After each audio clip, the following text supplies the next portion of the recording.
Hi, so today this is the 6th of February update. I'm going to try to do it really quick this time. I did some adjustments since last time, so thanks for those of you that watched. This also gets published to my YouTube page, so feel free to jump over there and like and subscribe if you would. I don't have a whole lot of people yet. I think I've got 40 some subscribers, but I'm kind of new at this, so please bear with me as I get better. Um, so today I wanted to start with looking at obviously I like to look at the SPY's overall market conditions. Now, last week we had Powell talk. Obviously, that beat some stuff around. In the macro things, we'll get into that. But I'm trying to keep this one short. So let's jump into the SPY and focus a lot on technicals. And if we have some time at the end, we'll get into some macro stuff. I like to start off with the monthly on the SPY. This dip right here is the COVID low right down here. I fibbed it to the top, which was our, in the December, beginning of January high. Um, one interesting thing I saw right away um, was after we hit our rough top and started our bear market here, of which we've had some bear market rallies, a couple rip your face offs. We're kind of in one right now. Not sure I'm ready to say we've broken out, but boy, it's starting to look close. One thing again, I'm pointing out at the 50% retracement level is where this really bounced. Also, this white channel, when I zoom out, that's actually the pre-COVID channel that the SPY was riding in, S&P 500. When I say SPY, it's the ETF that basically follows the S&P 500. Some people call it the SPIX. Uh, anyway, so since then we've been on a pretty good reversal. We had a pullback and then we shot off again. The Powell Howl, we'll jump into a daily here, right? We can notate it, slowed it down, but what I see is we bounced off a significant area of fib retracement. We bounced off of a COVID trend, pre-COVID trend line, and then now this month, now we're only 6 days into this month, we have opened. And if we close above this downtrend line, I'm going to rethink some things. And I'll point out some indicators. We've seen the RSI on a monthly, which is a big worm to turn, shift from downtrend into the first I thought flat, but no, this is starting an uptrend going on here. Our moving average is still in a downtrend. So the big tell, I think, is when we swing that moving average. So we'll see how that plays out. I'll also notice, and I want to delete this anyway because I don't like it. I just scribbly blue or cyan line. The MACD looks like it's going to curl here. So if that does happen, that's also a positive indicator of maybe some bullish activity to come. When I say that, again, we're looking at monthly time frames, so maybe quarter, maybe 2 quarters. A lot of other analysts I know are talking recession mid-year, and then I'm seeing them kind of kick that out to the end of the year, and then maybe 2024. I'm still open to some of that. And oddly, I was pretty sure we were going to have a recession, and I'm also starting to second guess that. I don't want to be the first guy to say maybe they're right about a soft landing, but we'll see. I don't like the earnings, the way earnings came in. We won't go too deep into that on this video, but there's some funny business with that zero DTE expiration too. It ruined some of my tools, like the put to calls. They don't seem to be working, at least the way they used to use them. And the VIX I'm suspect of now too, because those are all options based data. Zero DTE is you can literally buy a put and sell it in the same day now. 0 days to expiration, where it used to be weeklies, monthlies, quarterlies, etc. Or I don't know. To me, it sounds like the money makers just wanted more options bettors in there so they could make their commissions on that. But maybe I'm a conspiracist guy after all. So let me delete these out of here because I don't like them in there. I'm gonna save that chart. When I move to a different chart, one thing I noticed from the last video is you will lose the image of me. That's kind of interesting how it fades out.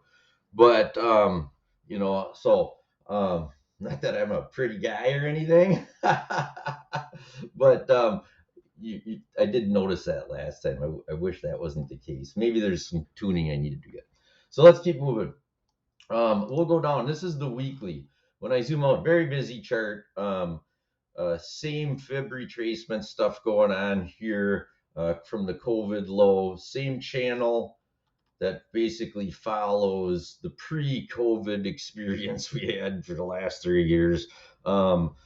Until we, obviously bottomed out. And then the blow off top after COVID, which was not fundamentally based, in my opinion. But hey, some people say don't fight the Fed. Some people say don't fight the tape. Right now we're in which one do you pick, right? So anyway, one interesting thing is it's been a pretty solid bear market, downtrend until recently, where we put in higher lows on the weeklies. Remember, these are weekly candles. So the other thing I like to one of the things I want to point out in here is I put a anchored VWAP, which measures volume by purchase. And if you watch that, it's bearish when you're below it, bullish when you get above it. Well, you noticed we've now pierced it. We pierced it or tested it here, failed. Actually, we've pierced it before. So I was wondering if we were going to get a retest and a fail again. So we retested and ran. It's not saying we can't come back and retest again, but on a weekly, that's starting to get far away. So this is interesting. RSI also, since back in October, still on an uptrend. MACD, it's below its histogram, but we still have the MACD above the signal in an uptrend. Also, what I would consider bullish on a technical analysis. So hopefully that makes sense. Let's drop down into a daily. So very similar, a lot busier because everything gets small. Pre-COVID trend line. What's going on here? Something doesn't look like it's scaling properly. I must have had my log set wrong. Okay, so let me zoom in. Sorry, I got to get rid of some of these support resistance lines. I draw them. These are historically very old. Some of these I've drawn on the way up, and I just kind of adjust them. They float a little bit throughout market price action, but they're pretty good. I'm always surprised about how well technical analysis works. Again, bear market, fail, rally, fail, rally, kind of failed, tested the downtrend, pierced back through, rip your face off, bear market, rally, tested the uptrend, failed, downtrend, tested, failed, bear market rally, never made it though, down back to the downtrend. Did I don't know, my cup and handle that nobody likes to believe me on. I still think that looks like a cup and handle, and the results would be very much so of a cup and handle, which is you got your cup, your handle, and which acts as like a bear flag, and then it takes off. I'll also point out we've got an anchored V. This is this anchored VWAP that also goes back to the top, the highs. So now we are above the anchored VWAP. We're above all the moving averages. This is a VWAP, anchored VWAP also. This pink lines are anchored VWAPs in my charts, by the way. From the third, so we're above that. I'm just going to take that one out, actually, because I want to zoom in even more. You can see the next Powell Howell coming up. Now, I do think he speaks this week, but in more like a Jackson Hole type of, it's not there, but that kind of speech. Those have moved markets, so it's worth noting. I don't remember which day. I want to say Thursday, but check my homework on that. Anyway, so after the Powell Howell we had just last Wednesday, we literally ran up, pulled back, moved back up, gap down. I mean, these are all, this is a very interesting pattern because they are all green, but it's starting to show a downtrend. I wonder if this is just a pullback to go higher. And really, we might just be coming back to retest this AVWAP also. I would say if you look at volume, it's a little lower than we've seen in the past. I get a lot of volume on these down days. The volume being these bars on the bottom. I don't know why this isn't scaling right. I've been having some scaling problems with TradingView. Let me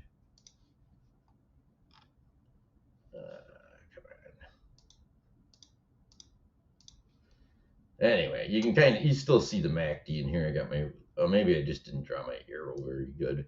MACD is showing very strong, but we are seeing a curl here. Just started maybe Friday. Today looks like we're getting, today right now is 10:13 Central Time US, so that's GMT -6, just so you know. So we're in a doji spot right now. We'll get into smaller time frames in a minute and talk about that. So I don't know why I have that there either. I am gonna move on here. So from the daily, we'll jump down to the 5 minute. I like to do some intraday trading. I'm generally a long trader, so everybody knows. So when you think of my time concepts, I generally buy looking out 8 years. That being said, I'll swing trade headline news, CPI, PCE, earnings, and things like that from time to time. Not too much anymore. It's just too volatile and crazy since COVID. I do like playing volatility with some 3x leverage stuff, so that's why I like to watch this intraday stuff.